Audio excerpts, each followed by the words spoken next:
Tout le monde y gagne. Avantage pour l'élève, je conserve une trace de mon travail, je n'ai pas peur de l'oublier. Avantage pour l'enseignant, je m'assure du travail de mes élèves et j'aurai du temps, si je le souhaite, pour l'évaluer. Aucune compétence numérique pour le professeur et simple utilisation de l'appareil photo dans 90% des cas pour l'élève. Tâche finale pour l'élève. Déposer une vidéo d'une prestation, ceci en un temps imparti. Le coût temporel est faible pour le prof et l'intérêt est fort pour l'élève car il va pouvoir conserver son travail d'une leçon à l'autre. Petit, le TripMate Tutu peut très bien rester dans le sac à dos, il faut juste penser à y raccorder la clé USB et l'allumer.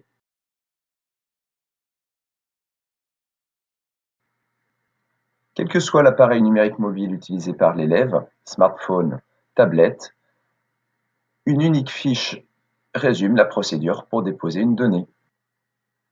Il ne reste à l'enseignant qu'à indiquer à l'élève où déposer le fichier.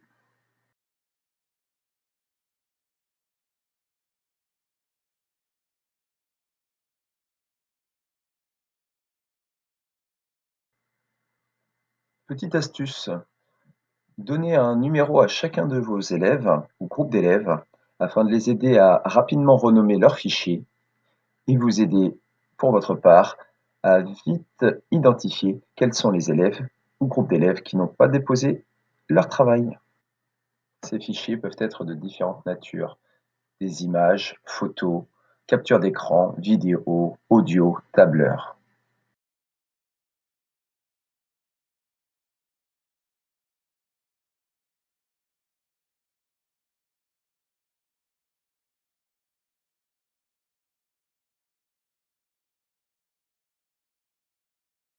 Alors les élèves, vous avez en main une tablette, un tuto, la composition de votre groupe et le numéro du groupe est connu.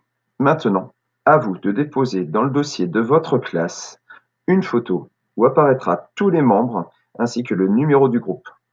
Ce défi, vous avez 3 minutes pour le relever.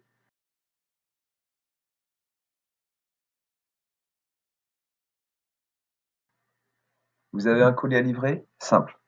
D'abord, vous prenez telle voiture, tel routeur, ensuite avec telle clé de contact. Vous ouvrez votre carte de navigation, vous vous rendez à telle adresse, vous vous annoncez devant la porte, vous tapez le digicode, la clé d'entrée, et ensuite vous n'avez plus qu'à poser le colis dans la bonne pièce. Côté numérique, ça donne 1. Je me connecte au réseau Wi-Fi TripMate. 2. J'entre le mot de passe. 1, 2, 3, 4, 5, 6, 7, 8. 3. J'ouvre le navigateur web, Safari, Mozilla, etc. 4. Je tape directement dans la barre 10.10.10.254. 5. Je m'annonce, je précise mon statut, invité, guest. 6. J'entre le mot de passe, Curie 79. 7. Maintenant, tout va se passer dans l'explorateur. Une fois dans la bonne salle, dans le bon dossier, je vais utiliser le nuage pour déposer mon fichier. Il est conseillé de le renommer avant, mais je pourrais toujours le faire grâce à la clé à molette.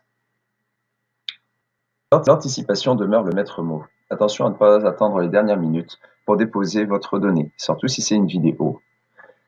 Le débit dépend du nombre d'utilisateurs. Une fois la méthode acquise, les possibilités sont infinies. Je vous propose quelques modestes exemples dans chacun des champs d'apprentissage. En photographiant sa fiche de travail, l'élève conserve ses performances et records du jour. Il en va de même, bien sûr, pour des fiches plus collectives. En cours d'orientation, l'élève rend compte précisément de l'itinéraire utilisé. En gymnastique ou acrosport, les élèves attestent de la réalisation d'une figure. L'élève conserve un saut en gymnastique, saut qu'il pourra juger avec un camarade ou son professeur ultérieurement. En danse, en tant que chorégraphe du groupe, il peut être précieux de commenter la prestation filmée, sorte de voix off qui indique les suites à donner et les pistes de travail ultérieures. La fonction capture de l'écran et annoter une image demeurent des fonctions accessibles et utiles. À destination du professeur, ou tout simplement pour soi-même dans son livret d'entraînement, conserver ses charges de travail de la séance précédente peut s'avérer bien utile en musculation.